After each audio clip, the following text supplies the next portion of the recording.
Welcome back to the Reading and Writing Podcast. I'm joined on the podcast today by Phoebe Xavier, a comic book writer, inker, and editor. Phoebe has had a short story collection published, Superluminal Latency. Phoebe, welcome to the podcast. Thank you, Jeff. I'm actually not an inker. I do letters, editing, and writing. Okay. So I'll just redo that intro if that's the case. Yeah. Okay. Sorry about that. No, it's okay. Well, welcome back to the Reading and Writing Podcast. I'm joined on the podcast today by Phoebe Xavier, a comic book writer, letterer, and editor. And Phoebe has had a short story collection published, Superluminal Latency.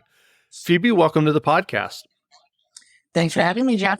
Sure. Well, if someone hasn't yet heard about your short story collection, Superluminal Latency, I'm wondering if you can describe some of the stories that someone could read in your new collection. Yeah, sure.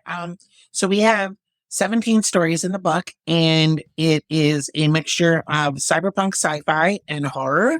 And most of the horror in the book is a genre that I've been creating called horror porn, which involves graphic sex, graphic substance abuse, and graphic violence. And I know that, a lot of writers, when they have a short story collection and you ask them, do they have a favorite story or two? It's kind of like picking a favorite child. Can you tell us about one or two of the stories in the book that really resonate with you and that you, would be your favorites? Oh, yeah. No, I know which my favorite is. My favorite is called The Slipstream Fiasco. And that one is a lot of my fiction takes place in a shared universe in the 25th century, or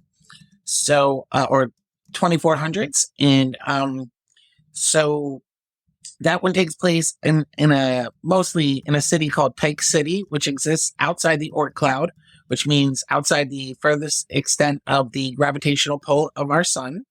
And it's about a space striker. And it starts out with him telling you he's dead, he's a ghost. And it's him telling the story of how he met his wife and how the adventures he has with his wife leads to him getting his head blown open. That sounds great. Can you tell us a little bit about your process in terms of short story writing? When you sit down to write a story, do you usually have a specific idea of the story in mind? Do you literally start with an image or one line? How does that work for you? Often the concept will be there. Like I'll come up with a concept, but the two things that I put down before I start writing is the title. I always feel that I'm very big on branding. So having a catchy title or interesting title, something that's going to make people think like, wonder what that's about. Or I think I know what that's about. So I'm going to read it and then maybe subvert them there and like go in a totally different direction. But yeah, the other thing that I like to have written down or solidly know in my mind is the ending. And so if I know what the title is and the ending, I feel like filling in the details in between isn't that hard. Sure. And as I mentioned earlier, you are a comic book writer and letterer and editor. Can you tell us a bit about your comic book work as well? Yeah, sure. So I run a small indie brand called 123 Go Publications. And there's a small team of us that have put out a number of books now. And I think 14 of them are available at indieplanet.com/123go. I think that's what we have available right now. We have a few more coming out in 2023. And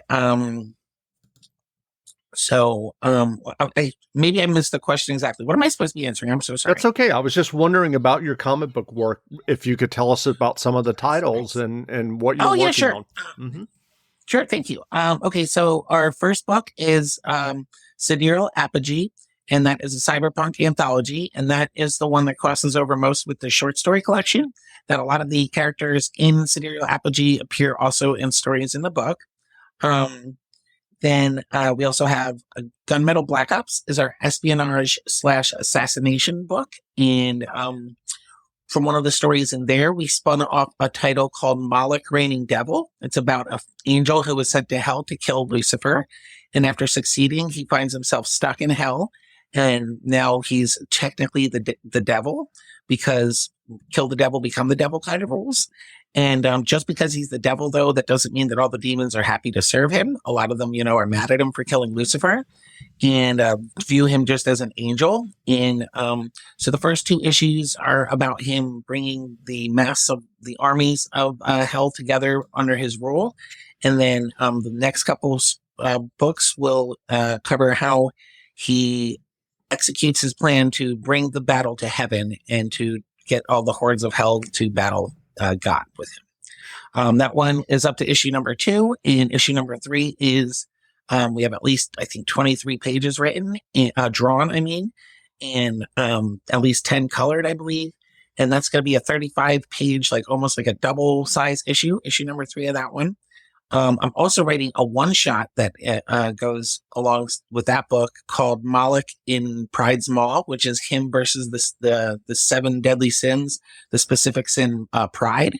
In issue number 1, I think he battled both lust and gluttony, and I wrote like an entire issue about him versus pride. That book is not usually written by me. That book is usually written by Jeffrey Haas. So he writes all the main Moloch reigning devil stories, and I just got this was my first opportunity to write a story, that one shot, with that character. That is drawn by Juan Manuel Almarin, and he is in South America. I forget specifically what country. But yeah, he's been with us from the start on that, and his line art is amazing. And the colors there are done by Chris McCulley, who I think is mostly in Canada these days. And yeah, that's a great book to check out. What else? Oh, Santa Claus is another Jeffrey Haas title. Santa Claus is a 2-shot, self-contained story in 2 issues. And it's about a boy who lacks the Christmas spirit and sort of gets lured into the wrong sleigh with an evil Santa, and it goes bad. That's great. That was actually, from the perspective of a 10-year-old kid, it's actually kind of terrifying. So what are the differences for you between writing a comic book script versus one of the short stories that are featured in your new collection? I think, for most comic books, I do storyboards. I will do stick figure storyboards so that my artist has an idea of how I want the page laid out and like perspectives and stuff like that. I think that with writing narrative prose, that I just pour out enough detail, as much detail as possible, sort of to overcompensate for the fact that we're not getting to see it. So I try to paint that image with words, paint the environment that we're in, and the actions and reactions of the characters, like facial expression and tone of voice and such. Gotcha. What writing advice would you offer for those who are interested in writing their own comic book scripts or short stories? Just write. Writers write every day. Write. If you think you're a writer, then you should be doing it every day. And that's the only way you get better at something. But if you're just starting out as a writer, then one of the most important things in your skill set is acceptance of rejection, because you're probably not going to have your first story turned into a novel or a movie or a comic book. If you're indie creating comic books, then get a budget, because unless you draw yourself, you're going to have to pay an artist. And don't be the guy that's on Facebook comic book forums once a month that's like, hey, I have a brilliant idea. I just need an artist to draw it, and then we'll split the profit later. Like, no, that's not how it works. No one's going to, any artist that agrees to work with you on those terms is not going to be the right artist. And so get the money to pay an artist, sure. a pro. And I'm wondering, can you tell us about your original writing journey? What led you to writing comics and now short stories? Well, I would say I started both back in the 80s or 90s when I was young. And that I always knew that I wanted to do comic books or writing. And I have always done it along the way. From my early 20s until about 40 years old, I also did hip hop music. So I did a lot of songwriting in the interim, where I wasn't as focused on short stories. But yeah, I think I made the conscious decision about 7 years ago to shift away from music and to be like, all right, I'm in my 40s now. I don't think I'm going to make it big as a 40-year-old transgender rap artist. Let me focus on something that I think is more tenable as a side hustle, which right now is my comic books. That's great. Well, what comic books or novels have you read recently that you enjoyed? So I just got in the mail The End of the World Blues by John Courtney Grimwood. That's what I'll be reading in the next couple of weeks. I also just reordered The Peripheral by William Gibson. I read it when it first came out, and now I want to reread it and compare it to this TV series that I just watched, and probably wind up writing the TV blog or something about like compare and contrast the two of them. Comic book wise, I mostly read like my friends' stuff. Like if my friends are making something, I might read that. But I have to work a full time day job and then do this stuff on the side. So I do spend a lot more time writing and editing rather than reading Sure. what's out there. I totally understand that. Well, where can people find you online if they want to learn more about you and your new short story collection, Superluminal Latency, as well as your comic book work? Okay, so like I said, indieplanet.com/123go is where you can get all our comic books that are available right now. And of those books that are listed there are 3 that are listed as on sale. And that means if you want to digitally download them for free, you can.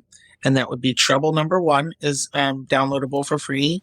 13th Moon Volume 1 is downloadable for free. And Gunmetal Black Ops Number 2 is downloadable for free. And you can find me on Instagram. I'm on at Phoebe123go on Insta. I don't really post a lot up there, but I do go on and like other people's stuff. I did a podcast through my Insta a week or 2 ago. And I will be posting when the book is live, I will be posting it there. We're also on Facebook. We have like a fan page, and that's 123go Publications. You can find us there. We'll be posting about when it's available for purchase there as well. That's great. Well, again, we've been speaking with Phoebe Xavier, a comic book writer, letterer, and editor, and author of the new short story collection, Superluminal Latency. Phoebe, thanks for doing this interview. Thank you for having me, Jeff. Absolutely.